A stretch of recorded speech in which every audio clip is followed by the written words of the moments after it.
Är det game over för nätbaserade massinvesteringar? Det kräver i alla fall flera stora hedgefonder efter att ha drabbats av miljardförluster till följd av att småsparare drivit upp priset på de aktier man spekulerat mot. Jag heter Henrik Jönsson och jag är en oberoende libertariansk entreprenör och samhällsdebattör. Det börsnoterade amerikanska spelbolaget GameStops lönsamhet har drabbats hårt av både pandemin och av det faktum att digitala nedladdningar minskat efterfrågan på fysiska dataspel. Som konsekvens valde flera stora investmentbolag att spekulera mot GameStops aktie genom så kallad blankning. När ett stort antal småsparare från Reddit-forumet Wall Street Bets som motdrag valde att stötta aktien drevs priset upp till den punkt där hedgefondernas positioner blev ohållbara med stora förluster som följd. Som konsekvens av detta stoppades småsparare från att kunna handla med GameStops aktie, och nu anklagar alla varandra för ohederligt spel. Är det otillbörlig kursmanipulation när småsparare organiserar sig online? Är det rimligt att storfinansens intressen kräver regleringar för att stoppa denna typ av beteende? Och vad säger egentligen denna typ av konflikt om det moderna samhället? Dessa frågor tar jag upp i veckans video. Gillar du mina filmer så hjälper du mig att fortsätta göra dem om du frivilligt investerar i min videoproduktion via något betalningsalternativen här ute till vänster. Det är enbart tack vare ert generösa stöd som jag kan fortsätta att producera oberoende och aktuella videokrönikor varenda vecka. Så ett stort tack till de av er som bidrar. Är du duktig på videoredigering och dessutom intresserad av att jobba med mig? Då vill jag gärna höra av dig, för jag söker just nu en videoredigeringsassistent. Gå till henrikjonsson.com och titta på videon “Jobba med mig” för mer information om både rollen och om hur du ansöker. Är du ny här på kanalen så kan du med fördel prenumerera här nedanför, klicka på den där förbenade klockikonen och se framförallt till att prenumerera på mitt veckobrev som finns länkat i videons beskrivning. Gör du detta så missar du garanterat aldrig när jag släpper nya filmer, vilket jag gör med spontant framreglerad disciplin varenda lördagsmorgon klockan 08:00 svensk tid. Idag pratar jag om pengar, politik och paradigmskiften. Häng med!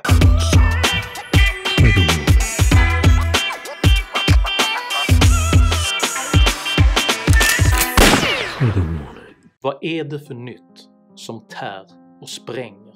Ja, visst gör det ont när knoppar brister, ont för det som växer och det som stänger. Så diktade den svenska poeten och författarinnan Karin Boye om förändringens obevekliga gång i sin dikt “Ja visst gör det ont” från 1935.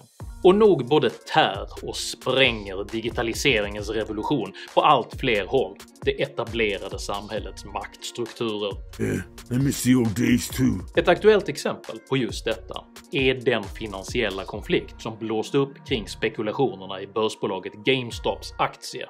Striden har tre huvudparter: de stora etablerade hedgefonderna, investeringsplattformen Robinhood och subreddit-forumet Wall Street Bets.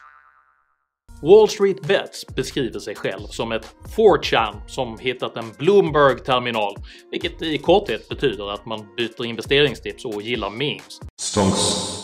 Samt att man har en uppkäftig och ofta rätt gatusmart jargong. You talking to me? Investeringsappen Robinhood lanserades 2013 med ambitionen att göra börsinvesteringar tillgängliga för alla. Där traditionella investeringsplattformar vid denna tid ofta krävde en minimuminsats på ett par tusen kronor och dessutom utkrävde både fasta och rörliga så kallade courtageavgifter på varje transaktion, valde Robinhood istället att tjäna sina pengar på att förränta användarnas oanvända depåkapital. Denna affärsmodell gjorde det möjligt även för småsparare att snabbt och ofta gå in och ut ur olika aktiepositioner utan att vinstmarginalen slukades av tradingplattformens avgifter.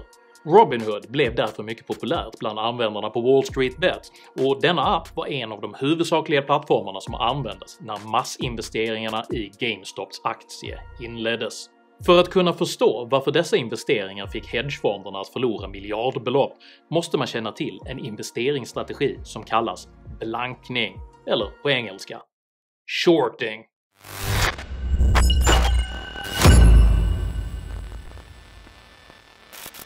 Att blanka går i korthet ut på att man satsar kapital på att en aktie ska gå ner, och det fungerar, lite förenklat, så här.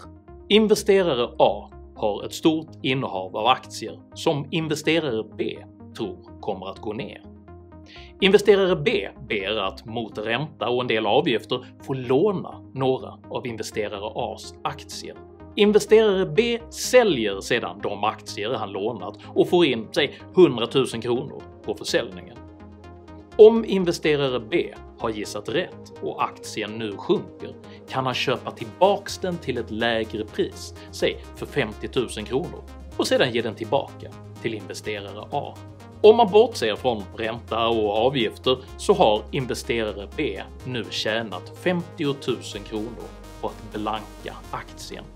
Men om värdet på den lånade och sålda aktien istället stiger, exempelvis till följd av att investerare C plötsligt börjar köpa stora mängder av just denna aktie, då tvingas investerare B att köpa tillbaka aktien till förlust när investerare A kräver den tillbaka.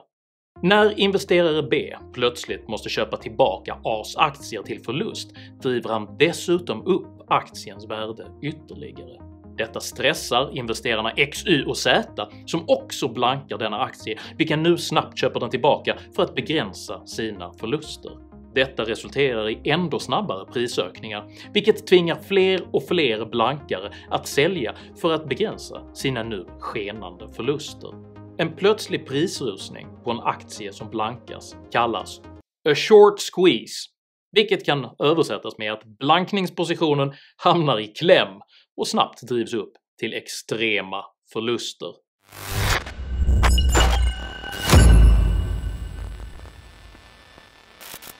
A short squeeze var just vad som drabbade de investmentbolag som blankade GameStops aktier, där bland annat hedgefonden Melvin Capital beräknas ha förlorat flera miljarder dollar på sina blankningspositioner. Melvin Capital is now out of the stock. They've taken a rather huge loss. I sammanhanget intressant är att den samlade vänstern i detta läge yrvaket och omedvetet plötsligt började ta ställning för frihandelsideal. Tolkningen som vänstern gjorde när hedgefondernas blankningar klämdes åt var att en form av kollektiv hade gett sig på kapitalismen. I'm with you, Homer! Fight the power! Och då måste det ju vara bra, även om man inte har en aning om vad en short squeeze är för någonting. Eller? Att den outtröttliga demokratiska yrhettan Alexandria Ocasio-Cortez ställer upp för medborgarrätten att oinskränkt få handla med aktier är naturligtvis mycket bra, även om hon övertolkar motivet bakom massinvesteringarna som ett folkligt angrepp på en omoralisk aktiemarknad. We basically saw a huge amount of developments and kind of a weird collision of all different kind of spontaneous digital community action, pairing that with what's happening in the stock market, colliding with the present fact, and increasingly the stock market is, to everyday people, feeling kind of less and less tethered to everyday life. Inte heller de pigga terroristvurmarna i det socialdemokratiska ungdomsförbundet SSU ville vara sämre, utan gick ut med en komisk kampanj där man genom att lotta ut GameStop-aktier uppfattade sig attackera storkapitalet under den häpnadsväckande vanföreställningen att en aktie som köpts under en short squeeze dessutom skulle vara värd någonting alls när den sent omsider lottades ut. Det mest anmärkningsvärda är ändå att president Joe Bidens pressekreterare Jen Psaki valde att kommentera denna komplexa marknadskonflikt genom att påpeka att man nu har en kvinnlig finansminister. Is the White House concerned about the stock market activity we're seeing around GameStop? I'm also happy to repeat that we have the first female Treasury Secretary and a team that's surrounding her. The fuck has that got to do with anything? När man bara har en woke hammare ser alla problem ut som identitetspolitiska spikar, och att vänstern ser kön och kollektiv som även denna konflikts kärna gör dem lika förutsägbara som irrelevanta. För börsen är inte enhetligt definierbar utan utgör ett spretigt och ständigt ondulerande uttryck för marknadens uppskattning av risk och värde i formen av en kaosmekanisk vågrörelse ur vilken omätbara energier kan utvinnas, likaväl som den på ett ögonblick kan dränka den som dristar sig att försöka surfa på den. Det finns många olika motiv bakom den short squeeze som Wall Street Bets lyckades åstadkomma. Många investerare hade ett seriöst affärsmässigt intresse av GameStop, andra ville tjäna snabba pengar på en lång position, och somliga ville jäklas med de fonder som gav sig på ett bolag som man hade en emotionell koppling till. I'm just fucking with you, daddy. Det är helt enkelt en enda röra av olika satsningar, förhoppningar och motiv. Precis som aktiemarknaden ska vara. Men denna pluralistiska verklighet är sannolikt svår att förstå om man är kollektivist och strävar efter att dela upp hela världen i gott och ont.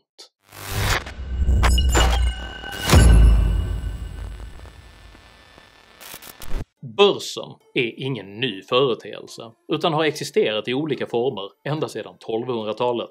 Själva ordet börs kommer från den holländska familjen van der Beurts som gradvis institutionaliserade sina först informella investeringsmöten mellan olika handelsmän.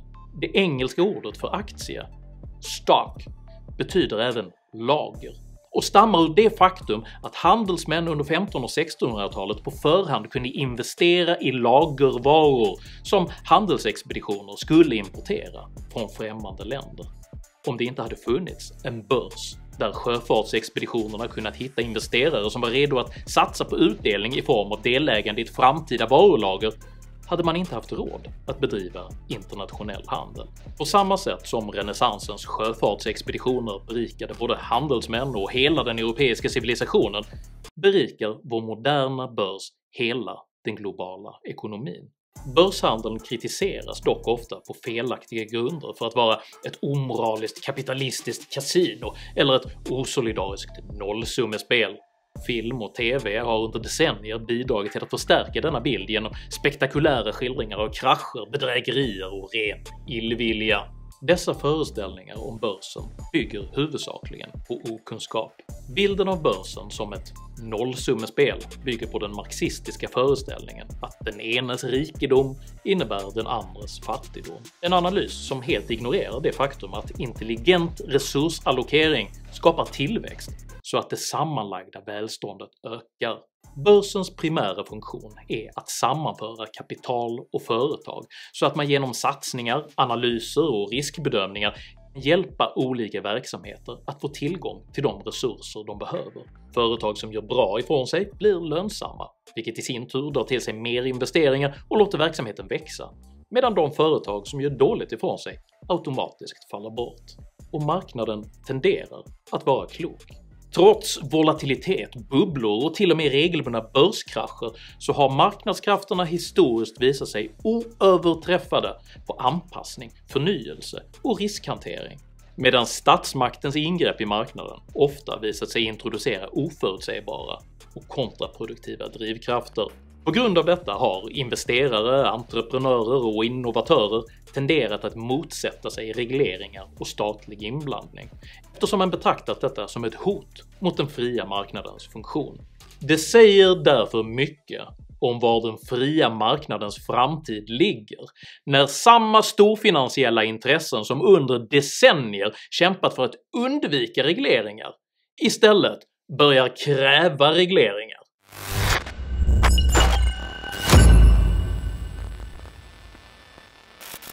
Den mänskliga civilisationens framåtskridande karaktäriseras i allt högre grad av kampen mellan gammalt och nytt.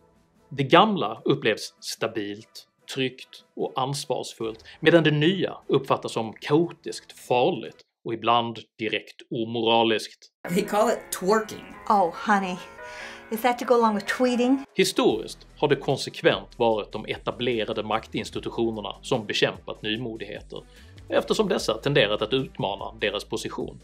På 1500-talet förbjöds exempelvis tryckpressen eftersom statsmakter runt om i Europa fruktade att oreglerad distribution av böcker riskerade att omstörta samhället.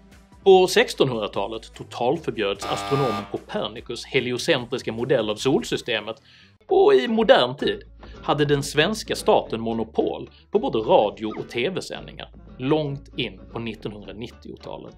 Särskild föräldrapenning och föräldrapenning har slagits samman och kallas rätt och slätt föräldrapenning. För den gamla ordningens grindvakter måste alltid begränsa eller förbjuda det nya för att kunna behålla sin egen makt. Digitaliseringen av samhället innebär ett större paradigmskifte än allt detta sammantaget, och de nu allt gällare ropen på förbud och regleringar avslöjar omedelbart vilka det gamlas grindvakter är. 1999 slog musikdelningstjänsten Napster sönder de gamla skivbolagens affärsmodell genom att möjliggöra digital nedladdning av piratkopierad musik. Trots att musikindustrin 2 år senare försökte krossa tjänsten genom att stämma dem på $26 miljoner var skivbolagens affärsmodell omöjlig att rädda. För ingen var längre beredd att betala höga priser för CD-skivor. Musikbolagen har istället relegerats till en betydligt mindre roll som producenter och eventarrangörer, medan distributionen har tagits över av mer framåtlutade streamingtjänster som iTunes och Spotify. 2003 slog fildelningstjänsten The Pirate Bay sönder filmindustrins DVD-försäljning, trots att filmbranschen 3 år senare försökte krossa tjänsten genom att stämma verksamheten på $46 miljoner var deras affärsmodell omöjlig att rädda. För ingen ville längre betala höga priser för DVD-skivor. Både distribution och produktion av film och tv-serier har istället till stor del tagits över av mer framåtlutade streamingbolag som Netflix och Apple TV. På samma sätt utmanade Uber den etablerade taxinäringen, Airbnb den etablerade hotellnäringen och alternativmedierna de etablerade mediehusen, vilka alla även försökt förhindra det nya genom reglering, lagstiftning och rättsprocesser. Digitaliseringen var även den politiskt omstörtande kraften bakom den arabiska våren 2010, då de relativt nya sociala medierna gjorde det möjligt för oppositionella medborgare i hela Mellanöstern att få kontakt med varandra för att organisera protester.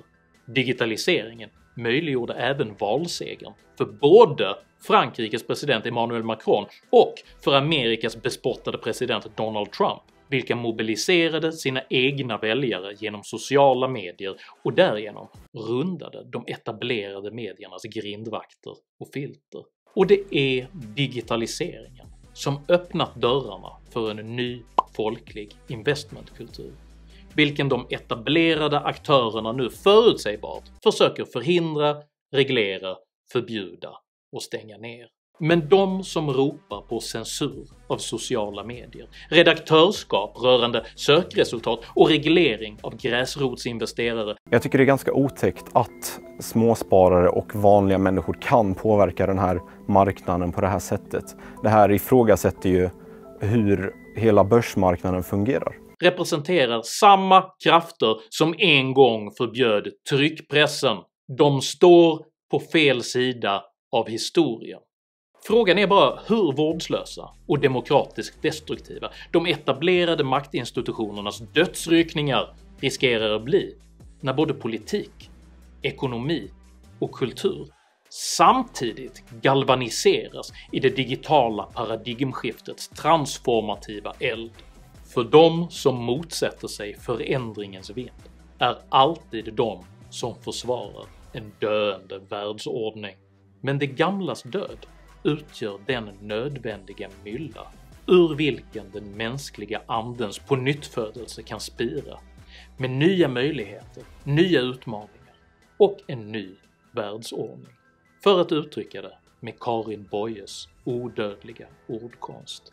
Då, när det är värst och inget hjälper, brister som i jubelträdets knoppar, då när ingen rädsla längre håller, faller i ett glitter kvistens droppar, glömmer att de skrämdes av det nya, glömmer att de ängslades för färden, känner en sekund sin största trygghet, vilar i den tillit som skapar världen. Tycker du att det är viktigare att omfamna förändring än att försvara etablerade maktstrukturer? I så fall tycker jag att du ska dela den här videon med dina vänner, och varför inte prenumerera på min YouTube-kanal när du ändå är igång? Har du egna erfarenheter av konflikten mellan disruptiv ny teknologi och de etablerade maktstrukturerna? Dela i så fall gärna med dig av dina upplevelser i kommentarsfältet här nedanför. Jag uppskattar all respektfull kommunikation. Men tänk på att alltid vara artig, även mot dina meningsmotståndare. Jag tolererar inte aggression, personpåhopp eller rasism i mina idédrivna kommentarsfält. Tack för att du som kommenterar respekterar detta. Jag heter Henrik Jönsson och jag föredrar dynamisk förändring framför stabil trygghet. Även om det är min egen tillvaro som utmanas. Tack för mig och tack för att ni har lyssnat.